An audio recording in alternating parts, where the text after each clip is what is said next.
Assalamualaikum dan salam sejahtera. Saya Amir Hamzah Al-Hakim bin Azri, nombor matrik 08 DEP 23F1054. Hari ini saya akan membentangkan tajuk teknologi kecerdasan buatan iaitu AI.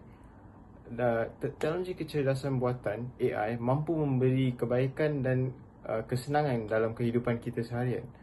Contohnya, kita boleh menggunakan AI untuk mendapatkan maklumat tentang info semasa atau info yang penting dengan cepat dan tepat. Namun begitu, AI mampu memberi keburukan dan boleh mengancam kesejahteraan manusia. AI boleh digunakan untuk mengubah suai gambar-gambar atau video yang tidak sepatutnya. Contohnya, kita mengambil gambar yang elok, yang cantik, tapi AI boleh mengubah suai dan boleh memburukkan gambar itu dan secara tidak langsung memfitnah, mengaibkan seseorang itu walaupun realitinya bukan sebegitu. Dipanggil sebagai deepfake. AI deepfake adalah berleluasa di zaman kini disebabkan penyebaran fitnah dan teknologi yang semakin kuat. Jadi kita perlulah menggunakan AI dengan sebaik mungkin untuk manfaat kita sendiri dan kebaikan kita, dan kita tidak bolehlah menggunakan AI sebagai alatan untuk membuat dosa dan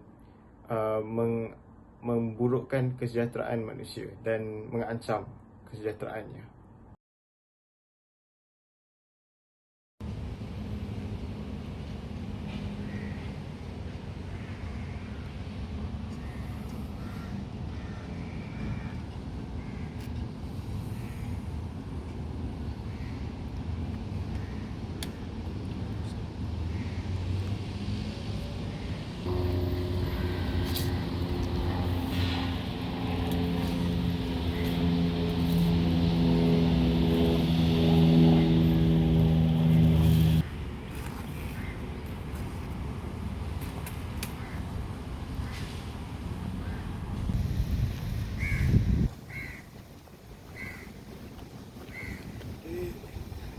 Bagi duit sikit tak, Dek?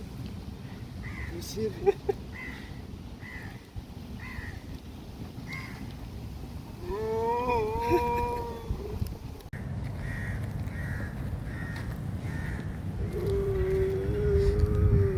Bang, bang okey ke? Bang nak apa?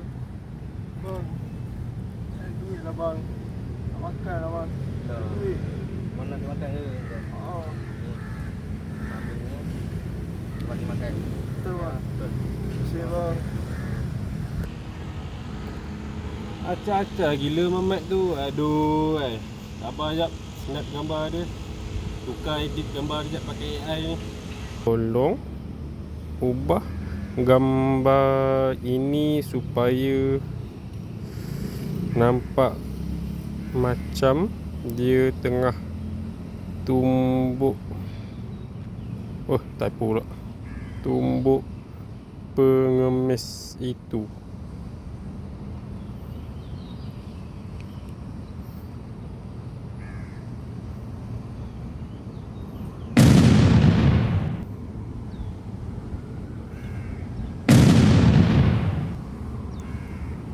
Bagus, dapat.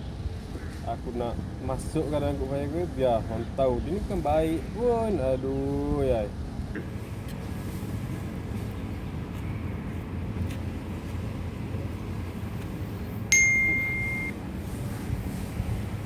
Lazim, betul ke dia buat ni? Aku kenal dia ni. Takkan dia buat macam ni?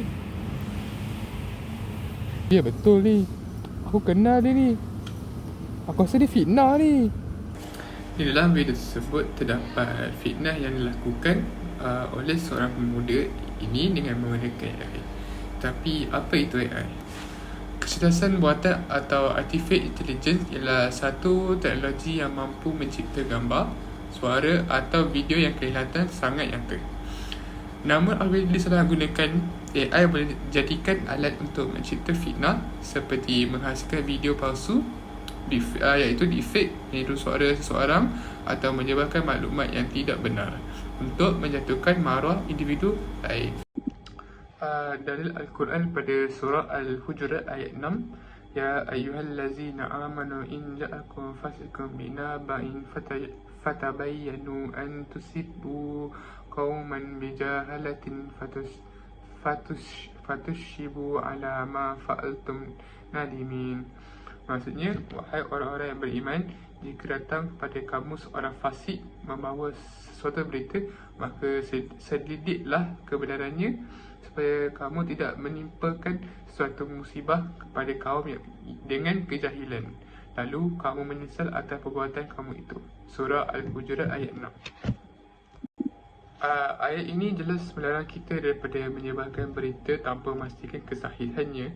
Dalam konteks AI, jika kita mencipta atau berkongsi gambar dan video palsu dengan tujuan menjatuhkan orang lain, kita sebenarnya sedang melakukan fitnah yang sangat berat. Kemudian hadis Nabi Muhammad SAW juga bersabda, fitnah itu tidur, maka Allah melaknat orang yang membangunkannya. Daripada hadis riwayat Al-Tabarani. Ini bermakna fitnah yang tersebar akan membawa kerosakan dan kebencian dalam masyarakat. Jadi, sebagai pengguna teknologi, kita mesti beretika dan berhati-hati menggunakan AI untuk kebaikan, bukan untuk menipu, memfitnah atau menjatuhkan orang lain. Assalamualaikum, nama saya Muhammad Zuhul Danish bin Nama Hidayat. Saya akan menerangkan tentang situasi tersebut. Pada gambar pertama, ini menunjukkan ada orang tengah buat baik, buat kerja lah, contoh menguntit sampah. Dan kemudian ada orang yang ambil gambar tu dan edit kepada gambar dia.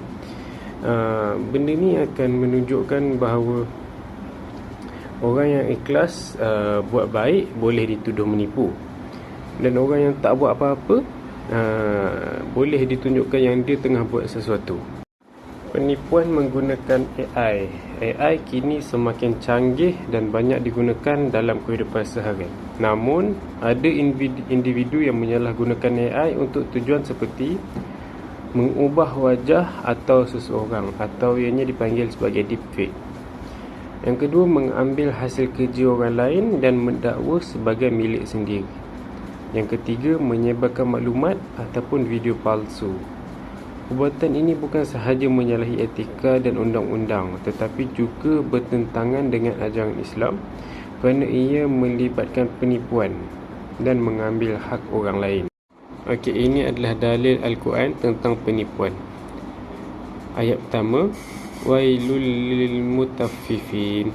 Ianya bermaksud kecelakaan besar bagi orang-orang yang curang ataupun menipu. Ayat kedua, Allazina iza qatalu 'alan nasi yastawfun, iaitu mereka yang apabila menerima takaran daripada orang lain, mereka minta untuk dipenuhi. Ayat ketiga, wa iza kaluhum aw waznuhum yuhsirun, yang bermaksud tetapi apabila mereka menakar atau menimbang untuk orang lain, mereka mengurangi. Daripada surah ini ianya bermaksud, ayat ini mengingatkan kita agar tidak mengambil hak orang lain dalam apa jua bentuk, sama ada harta, hasil kerja maupun nama baik. Menipu menggunakan AI adalah satu bentuk kezaliman dan ketidakadilan. Hadis tentang penipuan. Barang siapa yang menipu, maka dia bukan daripada golongan kami. Hadis riwayat Muslim. Ini bermaksud Islam menegah segala bentuk penipuan, termasuk menggunakan teknologi untuk meniru, menukar atau mencuri hasil kerja orang lain. Menipu dengan AI tetap dianggap dosa kerana ia menipu manusia dan melanggar amanah Allah. Assalamualaikum warahmatullahi wabarakatuh. Nama saya Muhammad Ilham Danish bin Samsudin. Nombor matriks 08 DEP 23F1034. Sekarang saya akan simpulkan berdasarkan apa yang rakan-rakan saya telah terangkan. Sebagai kesimpulan, kecerdasan buatan atau Artificial Intelligence merupakan satu teknologi moden yang dicipta bagi memudahkan urusan manusia. Namun, di sebalik kebaikan dan manfaatnya, AI juga membawa kepada keburukan yang perlu diberikan perhatian yang serius. Antara keburukan utama ialah peningkatan kadar pengangguran apabila mesin atau robot mengambil alih tugas manusia. Selain itu, AI juga yang dipergunakan secara berlebihan boleh menyebabkan manusia menjadi terlalu bergantung kepada mesin, lalu menghilangkan nilai kemanusiaan, kreativiti dan fikiran yang dikurniakan oleh Allah Subhanahu Wa Taala. Tambahan itu pula, AI boleh disalahgunakan untuk tujuan yang tidak bermoral seperti penyebaran maklumat palsu, serangan cyber, pengintipan data pribadi dan penyebaran idea yang bertentangan dengan ajaran Islam. Hal ini menunjukkan bahawa tanpa kawalan dan panduan etika yang kukuh, teknologi boleh menjadi punca kepada kerosakan dan kemudaratan di dunia. Dari sudut pandangan Islam, segala bentuk teknologi perlu digunakan secara baik yang berpaksikan kepada syariat Allah Subhanahu Wa Taala. Allah Subhanahu Wa Taala berfirman dalam surah Ar-Rum ayat 41 yang berbunyi, A'udzubillahi minasyaitonirrajim. Zaharal fasadu fil barri wal bahri bima kasabat aydin nasi liyuziqahum ba'dallazi 'amilu la'allahum yarji'un. Sadaqallahu azim. Yang membawa maksud, telah terlihat kerosakan di darat dan di laut disebabkan oleh perbuatan tangan manusia. Allah mahu mereka merasakan sebahagian daripada, yakni akibat perbuatan mereka, agar mereka kembali ke jalan yang benar. Ayat ini mengingatkan kita bahawa segala kerosakan dan kemudaratan di dunia adalah akibat perbuatan manusia sendiri yang tidak berlandaskan nilai agama. Maka umat Islam wajib memastikan segala penggunaan teknologi termasuk AI tidak membawa kepada dosa atau penindasan orang lain. Rasulullah SAW juga bersabda, setiap kamu adalah pemimpin dan setiap kamu akan ditanya tentang apa yang dipimpinnya. Hadis riwayat Al-Bukhari dan Muslim. Hadis ini jelaslah bahawa setiap individu mempunyai tanggungjawab terhadap tindakan mereka, termasuk dalam mencipta dan menggunakan teknologi. Justeru sebagai pelajar dan generasi masa hadapan, kita perlu menggunakan dan mencipta teknologi yang beretika, amanah dan berdasarkan ajaran Islam. Kesimpulannya, kecerdasan buatan bukanlah musuh manusia, tetapi alat yang perlu diurus secara bijak. Digunakan tanpa isyarat, ia boleh menjadi punca kerosakan. Namun jika ia digunakan dengan niat yang betul dan dipaksikan kepada Islam, AI mampu menjadi salah satu jalan membawa kemajuan yang seimbang antara dunia dan akhirat. Sekian daripada kami. Terima kasih. Assalamualaikum.